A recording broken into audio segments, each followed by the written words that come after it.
ایک دفعہ کا ذکر ہے کہ ایک تجارتی قافلہ ایک شہر سے دوسرے شہر تجارتی مال لے کر جا رہا تھا۔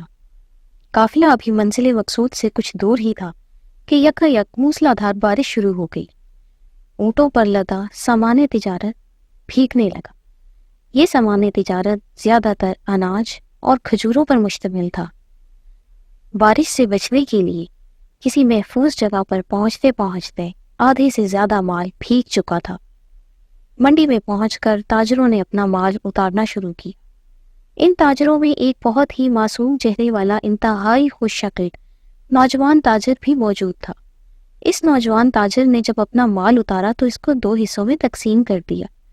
خشک کھجوریں اور خشک غلہ ایک طرف رکھ دیا، جبکہ بھیگی ہوئی کھجوریں اور بھیگا ہوا اناج علیحدہ کر کے ایک طرف ڈھیر کر دیا۔ جب خرید و فروخت شروع ہوئی تو نوجوان تاجر کے پاس جو بھی خریدار آتا وہ اسے بھیگے ہوئے مال کا بھاؤ کم بتاتا، جبکہ خشک مال کا بھاؤ پورا پورا بتاتا۔ گاہک پوچھتا کہ ارے بھائی، یہ کیا ماجرا ہے کہ مال تو ایک جیسا ہے لیکن اس کا ریٹ الگ الگ ہے؟